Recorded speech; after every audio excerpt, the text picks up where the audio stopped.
Your access level has recently increased. Excellent.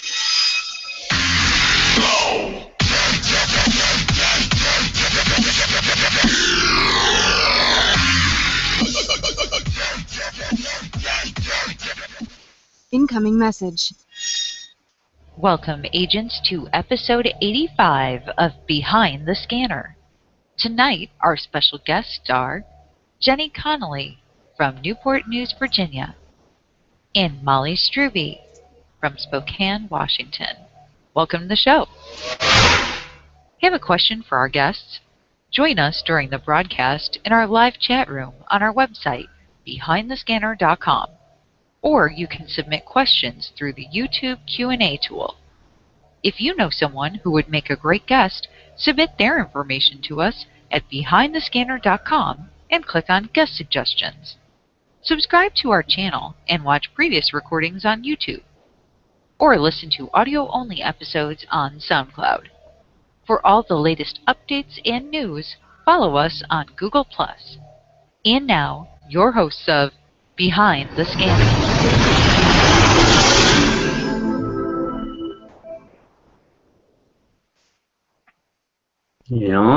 Well, good evening, agents. Welcome to another edition of Behind the Scanner. It's Valentine's week, and I'm so excited of being surrounded by three dynamic women tonight, including my co-host, Daphne. Daphne is not in her cam right now, but, well, and Andrew Crew is here with us tonight to share the Niantic code. So you'll see that famous beard soon, guys. So let's welcome to Jenni and Molly. Welcome, agents.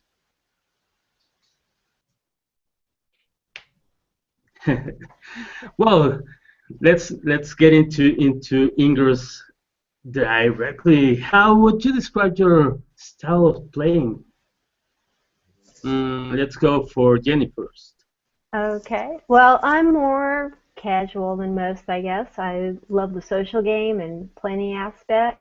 I'm only a level 14 after 2.5 years of playing because I leveled so slowly because I'm usually back here behind the computer instead of behind a scanner.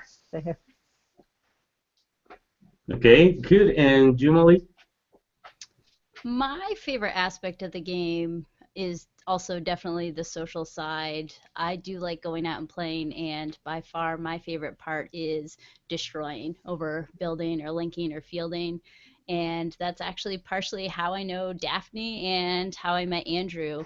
I was destroying stuff Daphne was building, and Andrew actually ruined one of our farms. We do a ladies build in Maryland, and he came in and took it down the second year I think we did it. Good, Andrew.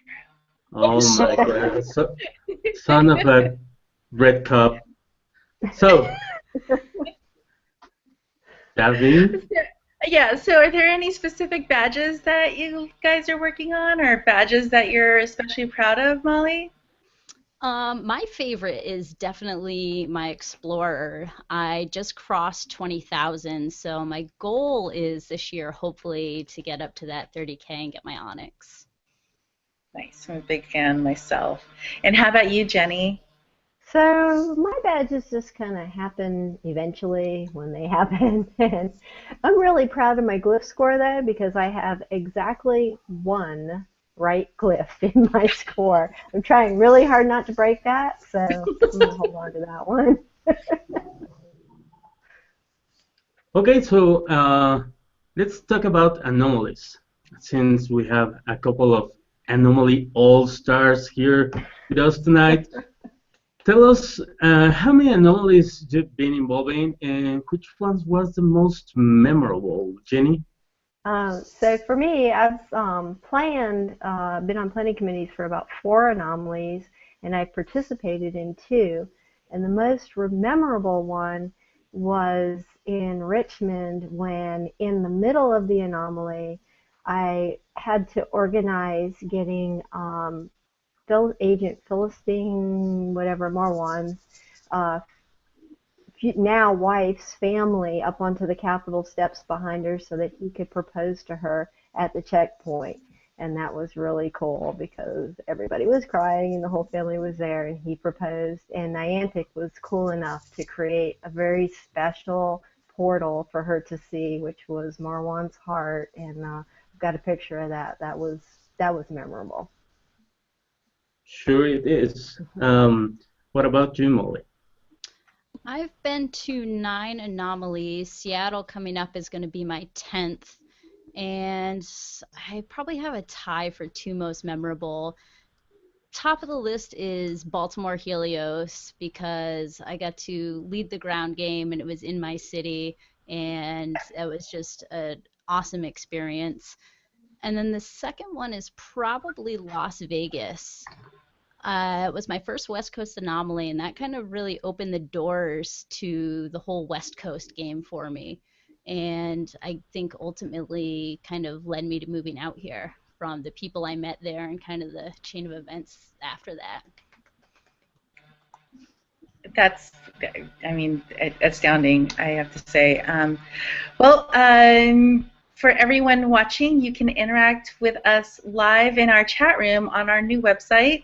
It's behindthescanner.com, and go there and click chat at the top. And speaking of which, though, let's talk about some of your strategy and operations. Another big thing that you both specialize in. Why don't you tell us a little bit about the biggest ops you've been a part of? Molly, how about you? I think the biggest thing I've been a part of was in the Oakland anomaly. I decided that I wanted to participate in GoRuck, and then I was approached to ask if I wanted to lead the GoRuck team. And I was a little hesitant at first, but I took it on, and I don't think any of us expected it to blow up as much as it did. I ended up having a team of 80 people. And it's just one of those unique experiences because you don't control your team. If you want to play on GoRuck, you register and they're on your team. And it was just really unique because half the people were coming from Facebook, barely knew Ingress, and then there was the hardcore Ingress players, and just kind of putting those 2 groups together. But it was a really rewarding experience, and I'm glad I got to be a part of it.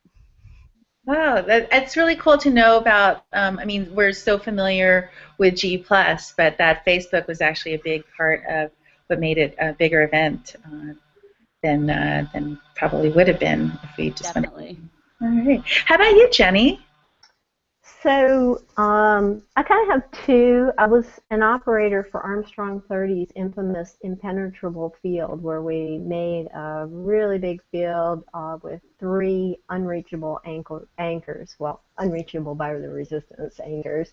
And our sit rep was actually written for us by a resistance player before we even could get to write it. So that was kind of cool. We were proud of that. And we've thrown a field similar to that a few times since then.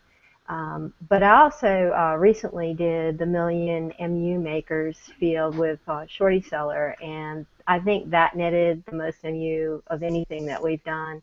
And he was awesome in getting so many players involved in getting their badges. So many people were able to throw that it was really nice to spread the love that way. Oh, that is really cool. How many people would you say were able to participate in that? Oh, I'll get it wrong, but there were probably 50 or so people participating, and maybe 20, and I'm sure I've got it wrong, that actually got to throw. That's really cool, though. Yeah, definitely about spreading the love. But okay, I'm curious about this the sit rep that was written by the Resistance.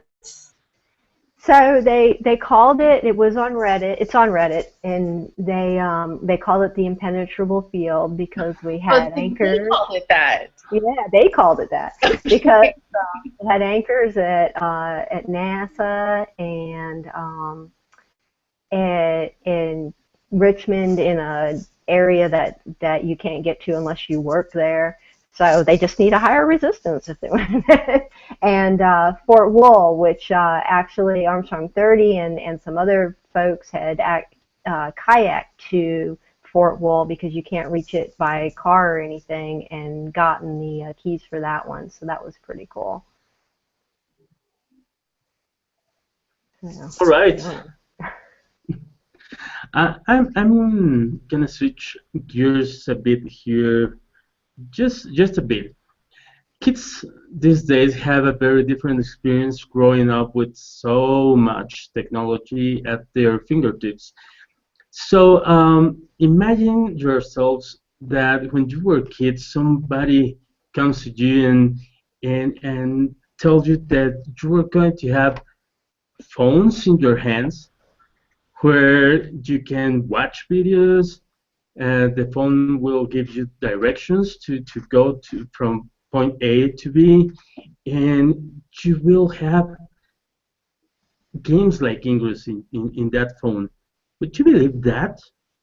Do you have that in your mind? And as a kid, you were that um, creative in your imagination to believe that that was going to be something real someday? Molly. So I got my first cell phone when I was in high school. I had the old Nokia brick phone with the change-out faceplates with 30 minutes a month on it. And so I remember games on my cell phone because there was definitely Snake. Yeah. But I would have never, and it's weird to think, like, if you needed to reach someone that you just didn't while they were out. My parents still don't use cell phones much, so it's like that. But I would have never guessed, like you said, even just the GPS aspect of it, that would be something that I rely on so heavily now. Yeah, that the GPS thing is marvelous, but also the the little kids they can't imagine how we used to go from A to B without Google Maps. That's amazing. Yeah. Jenny, what do You you have think no about idea how to use like a paper map or what an atlas is. Yeah, or follow directions? You said go right, then left, go right, and then what? yeah. It's what? That's Share true. with me the direction on Google Maps, and that's it. Jenny. So for me, it's a little more extreme than most. So I grew up in New Mexico with no running water or electricity, and we didn't have a phone. We used to drive a mile down, or it was a little more than a mile down the road to borrow a neighbor's phone if we had to actually make a phone call.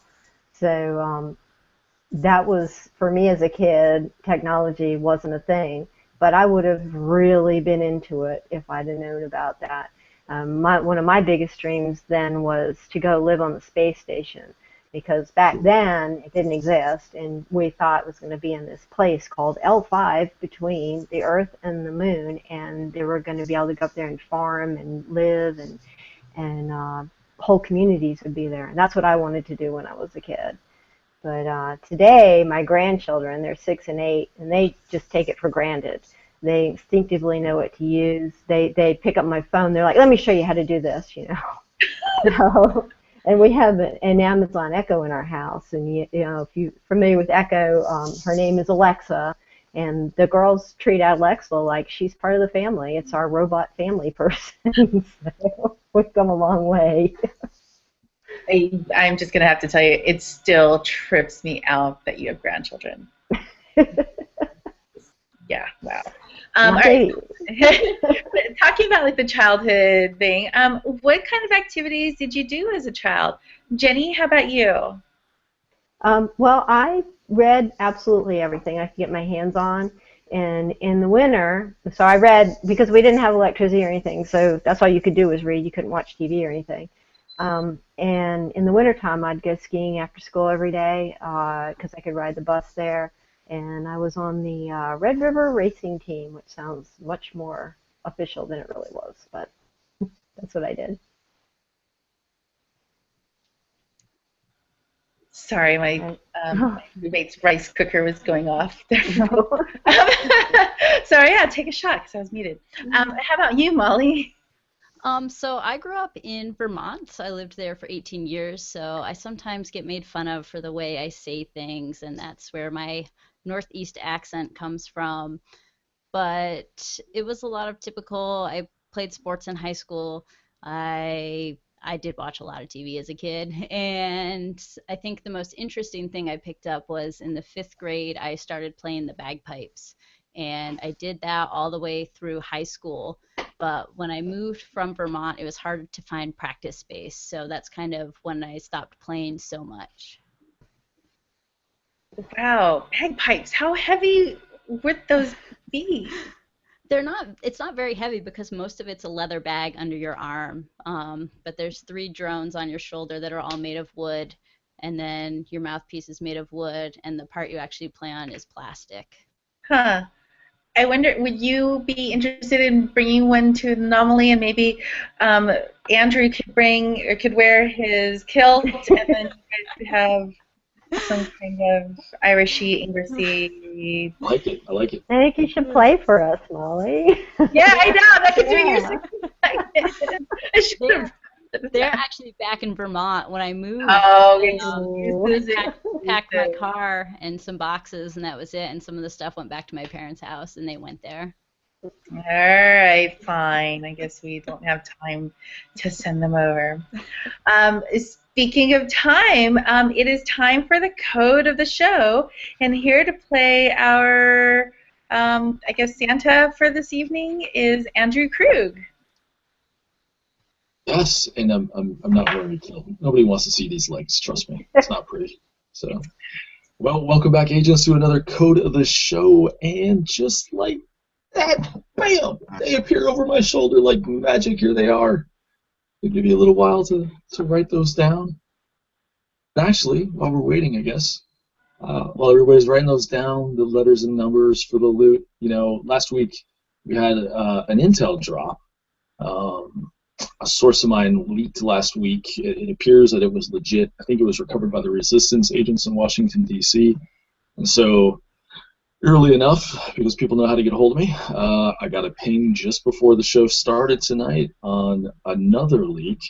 So I think this one, if I'm reading it correctly, allegedly is about some vital information relating to the Obsidian event in Hamamatsu, Japan, on 27 February, is going to be exposed in the next couple of days. Yes. Vital information related to the Obsidian event in Hamamatsu, Japan on February 27th is going to be exposed in the next couple of days. Take that as you will. Don't know what that means, but I'm sure we will find out shortly. With that, Actually, I'm going to just give a warning. If it's going to be anything like last weekend in Washington, D.C., wear comfortable shoes. Yeah, you went out there and did that. What was that like? Thankfully, it wasn't a ridiculously cold day like today. But no, it was actually really a lot of fun. We got to, thankfully, that I got to be here when PAC presented the new website, and it was a great resource for answering the questions in the clues and getting to learn a little bit more about the mall or viewing the mall. And it's always fun getting together with other players, and so no, it was definitely a good time. Very cool, very cool. So. For those of you that are watching, you can read more about the investigation by going to investigate.ingress.com. And I would keep an eye on the normal social channels, I think. I'm not really sure what's going to happen. Maybe there'll be a drone that lands in Daphne's backyard that drops a message. Who knows, right? But yeah, so information about Hamamatsu next couple of days. We'll see what that's about. With that, let me take this off because we have been chatting enough. And there we go. All right, thanks a lot, Andrew. You guys have a good show. I'm off to watch the new Deadpool movie. Bonus points if you understand the word Black Connection. That's fun. Nice. Be hacking. Enjoy. Well, and now getting back to the interview, Jenny, I heard that you are quite a baker. That's right. It's a fact. Well, so I stress bake, and I when I decorate cakes and bake, kind of in my Zen state. That's where I like to be. A glass of wine and a piping bag in my hand, and I'm happy. And I think people I work with have figured that out because they're really trying to stress me out. So doing a lot of that. Okay, tell us about one of your most interesting or complex cakes. Well, one of the ones that is one of my favorites was an Elsa doll cake that I did for the daughter of Agent Eleven. I molded an Olaf to go with her, so it's a really cool Olaf that's kind of hanging on to Elsa, and Elsa is an actual Elsa doll with her dress, so I like that. Wow. And I've also done a couple of wedding cakes, including one for Greensboro agents Beyond Today and TARDIS Arborist, if I'm saying that right, when they got married.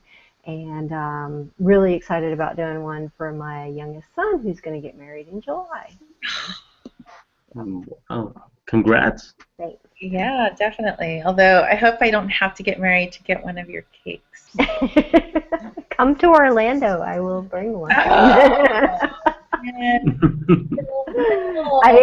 am known for bringing snacks to anomalies. I'm always in charge of the snacks. It is true, and I am now more tempted. But... All right, we'll see. All right, let's talk about passions though. Besides baking, Molly, like Jenny's passion for baking, you have got an interesting one as well too.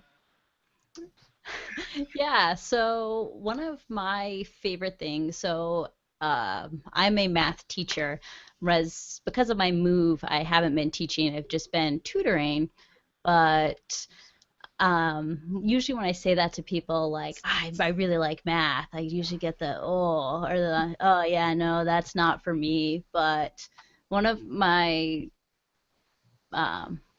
biggest accomplishments, I guess, is whenever I get students, because I teach developmental math at community college mostly, when I get students who say, oh, math's not that bad now, like that's what I really like. Yeah. That is, yeah, that's got to be just so rewarding. And well, it sounds like as much as you love teaching, you've also got a passion for learning new things. Yeah, so when I moved, like I said, I got rid of all of my furniture, a lot of my stuff, and so when I got here to Washington, my landlord had a whole trailer of power tools in my front yard because he'd been working on the house that I rented. So I asked him if I could use them, and I made my bed frame and my bookcase, and then I had a friend teach me how to change the oil in my car, and I really like learning new things. Yeah. Oh my God, that's amazing. Yeah, I don't know. There's just something about women with power tools. Well, yeah. And baking too, but okay, yeah, that could be a really fun Sunday afternoon. All right, well, so for everyone watching, remember you can submit questions for our guests, and we'll ask them in just a few minutes. So please click on the square grid menu icon on the upper right and select Q&A, or if you're in the chat room, go ahead and post your question in there, and our chat host for the evening, Walter Ronan, will send you a code. What's up, people?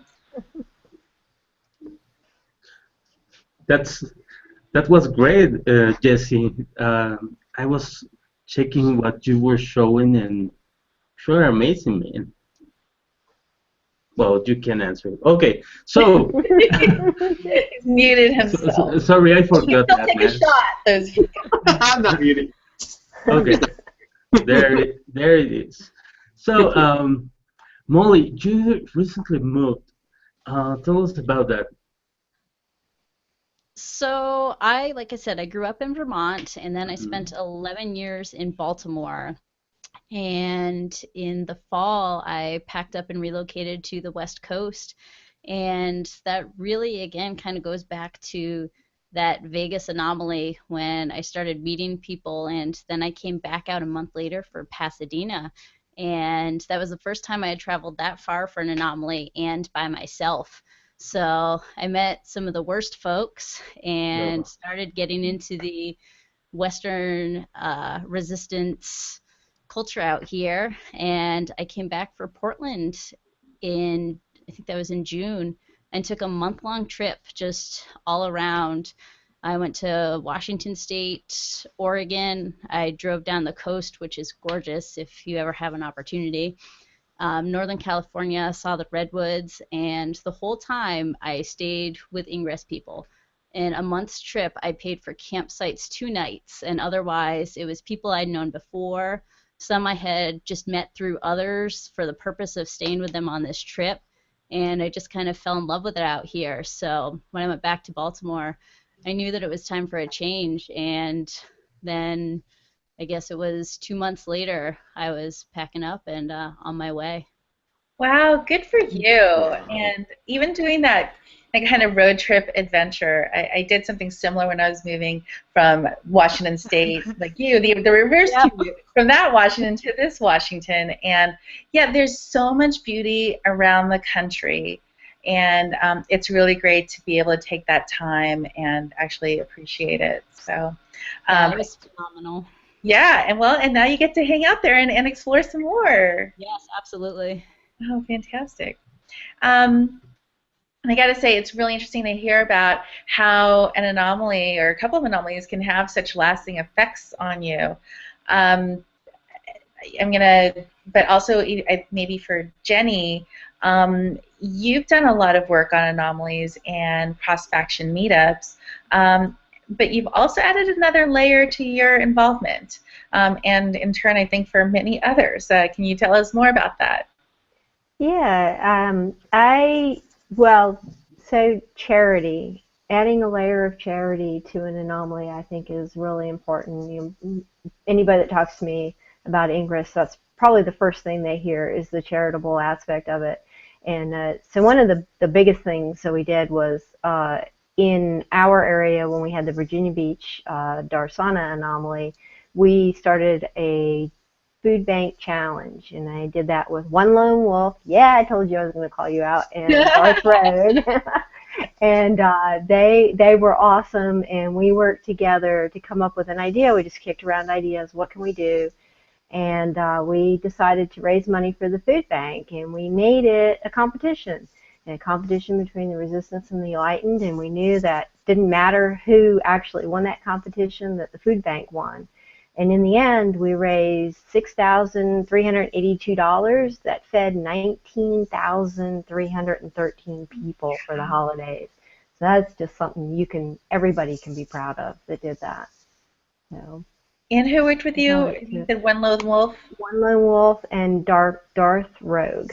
Oh yes, Crystal. Yeah, Crystal and yeah. So they were, well, she's moved away, but he's still around here at Thomas's, and they're great people, and it's great working with them to do cross-faction things. Yeah, and I have to say, I mean, it was really inspirational, and we often talk about how the Ingress community is really generous and helpful to each other. And it's great to hear about how people like you are helping greater communities and actually getting others to do similar. So do you have other ideas, or do you have ideas on how else to expand on this? Well, I'm interested in incorporating more charity into all anomaly events, and I challenge all anomaly coordinators, whether you're resistance or enlightened, to add a charitable component to your planning. When it's cross-faction, it's great, but it doesn't have to be. I was inspired in Richmond by FM3, Agent FM3. She really kind of started this when we did it small scale. We raised money for the RVA, in RVA for Ride Richmond and Storefront community design, if I could talk. And that was really cool. And then more recently, Weeping Angel in DC helped raise $1,400 for Metro Ferals on an anomaly we did there. So I'm really excited about when that happens, and that's part of it. So I'm kind of challenging right now everybody who is organizing an anomaly to add a charitable component to your anomaly.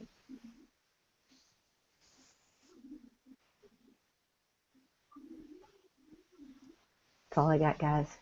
Hey, I know. Sorry. I was getting caught up in the chat room. And how about you, Molly? Well, what was the question? Helping in the greater communities. Well, so I heard through the grapevine that while you were living in Baltimore and the riots were happening, that the Ingress community also was kind of helpful for you. Yeah, that was a really interesting time, and I just heard about it starting the week before, just kind of oh, you should watch out. It seems like some things are going on. And then when it was kind of at its height, I remember coming home from school, and I living in the city, had to park a few blocks from my house, and that was kind of the night things got really bad, where they were setting fires and everything like that. And I was getting pings from all over, hangouts from all over, from people who knew that I lived by myself, and so just checking in to see if I was still in Baltimore. Like, it'd been so long with some of these people that they didn't even know if I still lived there, but when they heard Baltimore, they thought of me, so they wanted to make sure I was all right. I had a couple offers for places to go stay, and I said, well, it's probably not safe even for me to go to my car at this point, because the liquor store and the convenience store just a few blocks from my house had gotten raided and robbed. And so I had offers for people to come in and pick me up and get me out if I wanted. If I didn't have to get up at 5:30 the next morning for school, I surely would have gone up to York, Pennsylvania for some ice cream and movies, but I just locked all the doors and kind of hunkered down for the night. Wow, and you showed up for school the next day. Yes. That's dedication. okay, girls. I want to know if you have any advice to those planning X-Faction or anomalies for working together with local charities. Jenny? So I would say that the cross-faction competition is a huge motivator. People love to compete in the game. They will compete to raise more for your charity, and in the end, your charity wins, like I said. So that's kind of the key to getting it, and not doing anything too terribly controversial. If you can, there's a lot of charities that everybody can get on board with. And I'm throwing it out there that I'm always willing to help anyone planning a charity. I don't care what faction you're in. If you're planning an event and you want some advice or lessons learned, you all know where to find me. That's great. Molly? I haven't done a whole lot of cross-faction work, but for the things that I've done with the Enlightened, I think the key there is that there really comes a point where you realize that even though we have our two separate teams in game, that we're all here for very similar reasons. We're all here to have fun. And so, like, with my local Enlightened in Baltimore, like, we poke at each other while we're playing the game, but when we all get together, we still have just as good of a time. And I think it's important to work together in that aspect. Yeah, that's totally true. At the end, we are just people and just players, and we have to understand that very well. Agreed. Yep. All right, well, are you ladies ready for some viewer questions? Sure. All right. Dun, dun, dun. Oh, some guy named Sev wants to know from Molly. Who? You excited for the Go Rock Stealth Off? Oh, I am terrible impression, but at least it's not like a picture of him with the lips. I don't think you look good with lipstick. Yes, I'm excited and nervous. The overnight part of this and the added ruck weight is going to be a big change from Oakland, but looking forward to seeing him and everyone else who's coming back or coming out for the first time in Seattle for Go Rock. Nice, yes. And let's see, for both of you, Chesapeake Sun would like to know, what is your most coveted Ingress flag? I'm going to start with you, Jenny. It's hard to say. It's kind of a tie between my glow-in-the-dark RVA T-shirt, Helios T-shirt, and my Founder's coin that I got in Charlotte. Nice. And you know what? I have to say something about that T-shirt is I really appreciate the feminine fit. Yes! And the fabric. Yep. Tabor definitely is in touch with the feminine side. They are the best. Set a high standard, and yes, I'm sorry, guys. I'm happy to purchase the swag and the shirts, but you know, I don't do unisex T-shirts. Yep, I'm with you there, Daphne. Rags for car washing my cars. Yeah. So how about you, Molly? All right. So first of all, hi, Andrew, who sent that question. And so mine is also my Helios shirt, which I'm wearing right now, my Baltimore Helios shirt. Show it. And you probably saw Joe wear it a lot. It's got the nice. Oh, yeah. Oh, cool. Yeah. So that, and after Gettysburg, the Baltimore Resistance bought me and the other team lead, Kate, these little crab pendants because our mascot is Barry the Crab. So that's one of my favorite things. Okay, I'm Barry the Crab. Is that a Maryland thing? Yeah, crabs are very Maryland, and we were called BAR for Baltimore Area Resistance, so he was Barry. Gotcha. All right. I'm glad I asked these clarifying questions. It's actually it's enlightening. All right, so Squishy, amongst I think many people, I think I saw a little bit in the chat room. They're all talking about the backpack. So, how much does your backpack weigh? So they changed the requirements this round. In Oakland, I only had to carry 10 pounds. And they've changed it so that whether you're doing the urban or the stealth event, now you're required to carry 20. So I have the 20-pound ruck plate in my backpack, and I did buy the Go Ruck bag this time so that it sits a little bit better. But I'm still working on adjusting it so it'll be comfortable for so long. Okay, and I'm sure there's an inside joke involved with this, but the Bacon Quake would like to know, what's your favorite color of towel? That's got to be for Molly. Oh, yes, I'm sorry, that was for Molly. Yeah. Who asked that? The Bacon Quake. I have no idea. Okay, I thought it was a towel that had to do with the Go Rec thing, so, all right. How about you, Jenny? What's your favorite color of towel? Well, I don't know. I guess I have to say green. I don't know. Okay. It's really funny because, my favorite color is actually blue. Oh, God. And my husband makes fun of me all the time. He's like, oh, now you're forced to have all this green.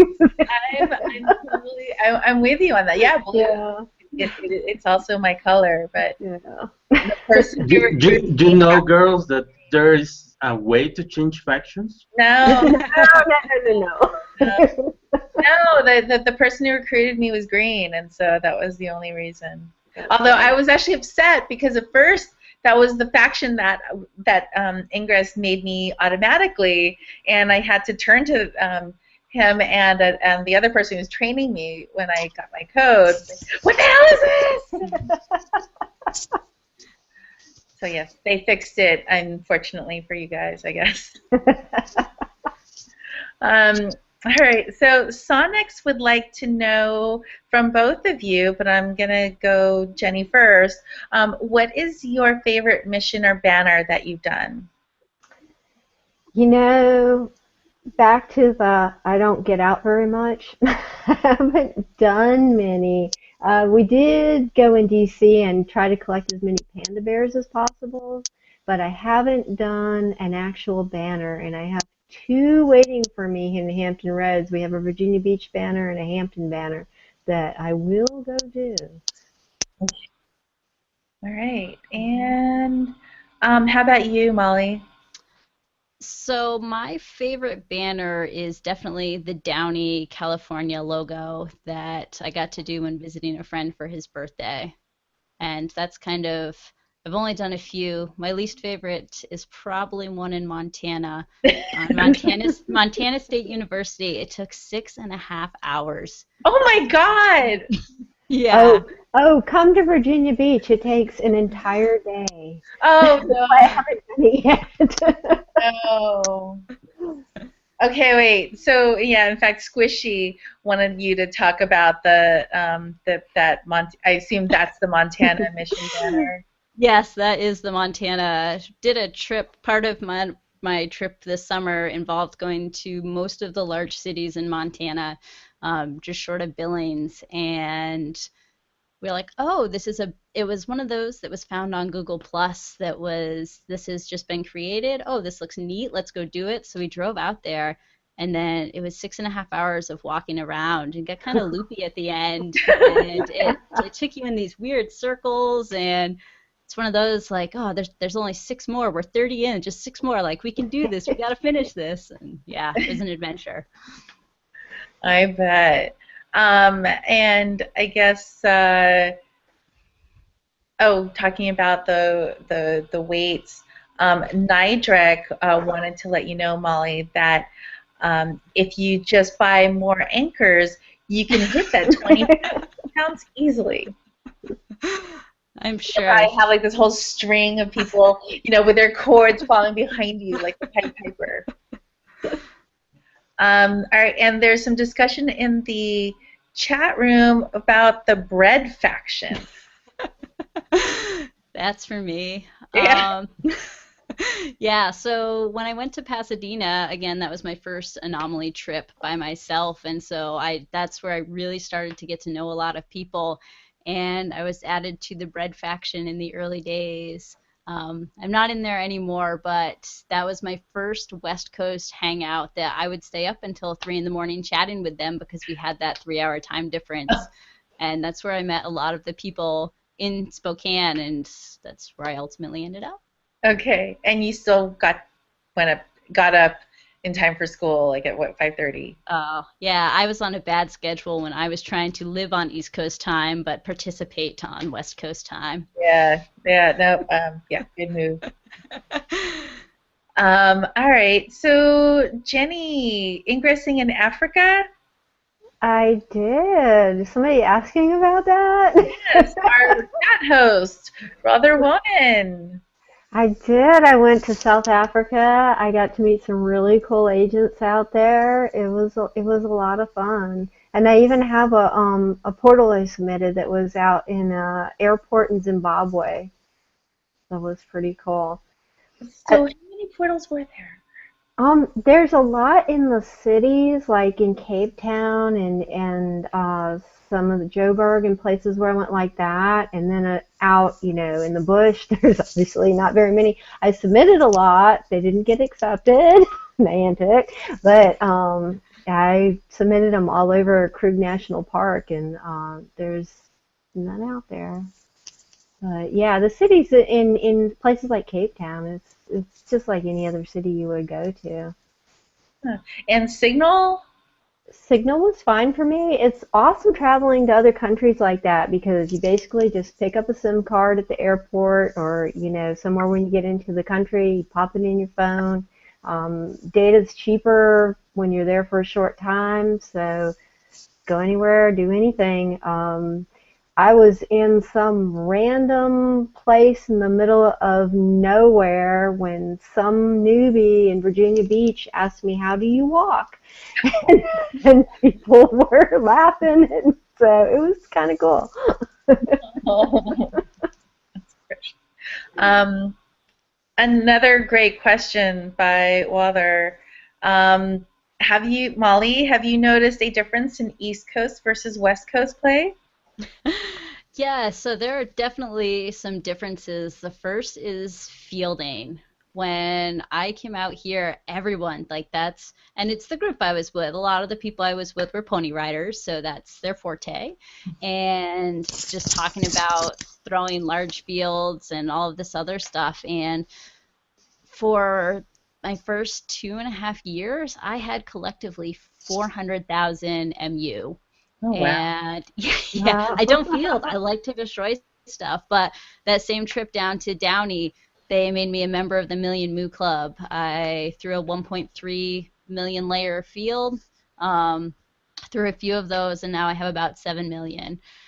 But I'm trying to think of where I was going with this.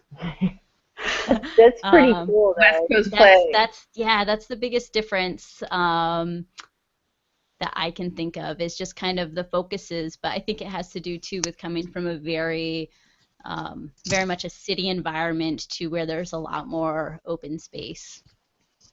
All right, and another great question by Wather. Jenni, your favorite kind of operation to help with on Intel?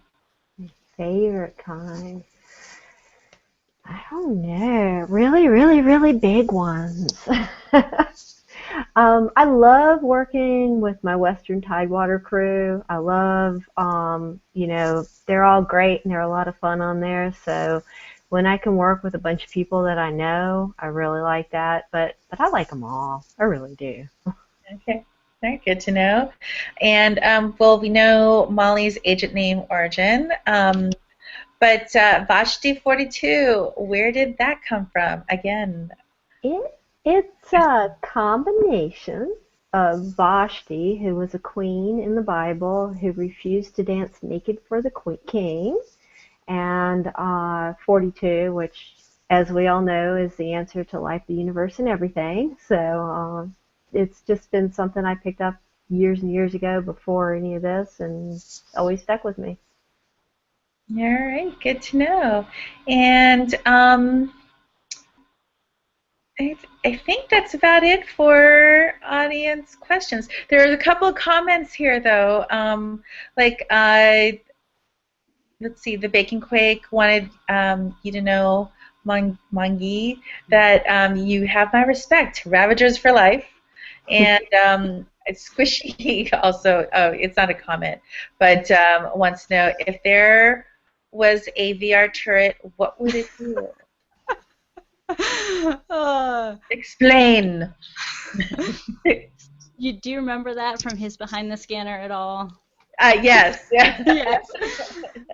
So a VR turret will not give more weapons. It would just increase the frequency. It would increase the frequency in which you are hit even more than a rare turret. But did you guys rehearse this or something? No, it's a constant debate we have whenever we meet new agents. He always asks them, but I tell him he can't prompt them with what he thinks it should do because his ideas are just out there.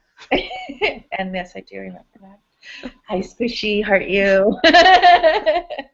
All right, so the Bacon Quake, I think he also wants it for the codes, is asking from both of you, what are your favorite mods? And let's go ahead and start with you, Jenni. Axes. Put axes all over the place. Just make people's life hard. That's it. Good question and bad question, because this is a cast action show. But it's a fact. All right, how about you, Molly? I don't know that I have a favorite mod. My favorite capsule to watch is definitely, I got a seed of a VRLA and watching that duplicate, but not something I've ever used, and I don't field, so I don't ever plan on using it, but it's fun to sit and watch and hope that that capsule continues to duplicate. All right.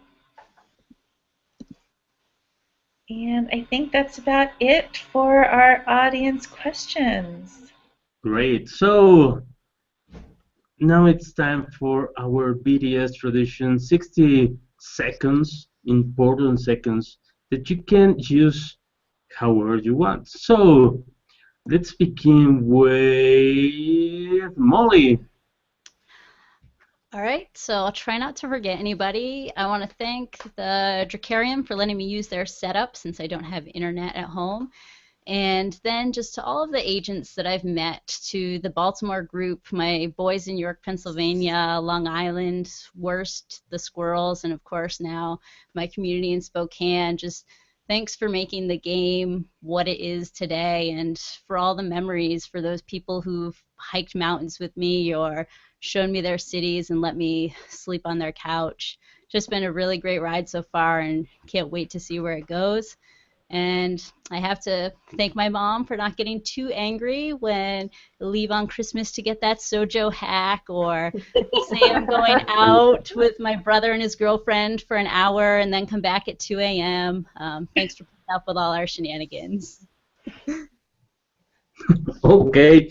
Hope everything goes well in that topic. Yes. So, Jenny, Next time, though, you can bring the bagpipes. Yes, I will. Yes. Jenny, it's your turn. 60 seconds. Okay, so my shout out is to all of the people who ever have and ever will take that very cold journey somewhere to hack something or clear a blocker. Just that one more blocker so we can get this field up. Thank you to everybody that's done that, but a special shout out to the Western Tidewater folks who are my English grandchildren, and FSU, Spoobie, you owe me $20.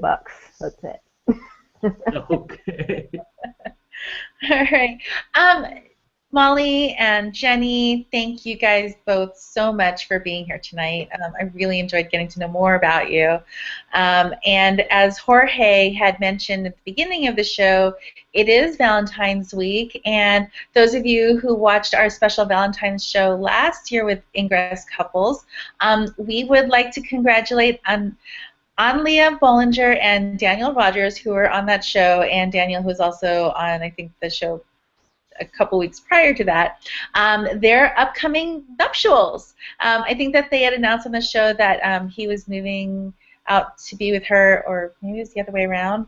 Anyway, they were moving together. They had a long-distance relationship, and they got together, and now they're legally coming together. So congratulations. If you guys are watching, we're all really excited and happy for you guys.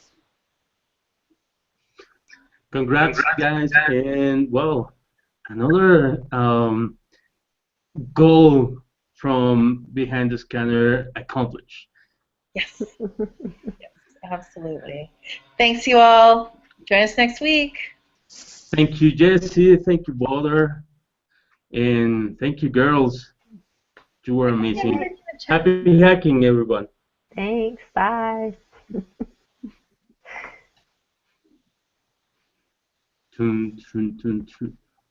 Credits. No, yes, we've got the credit. We've got the visuals, but we don't have the sound. Yeah, there's no sound. That's the vanity sound. You never edit sound. You've always been silent. You're supposed to talk. Oh, really? Oh, yeah, that's a point, right? That's gonna like fade. Maybe we should put a vote on that. Like, should we have Oh my God. it low? Should we have sound or no sound? Oh, no. Yeah, well, Yes. go up, Jesse. The answer.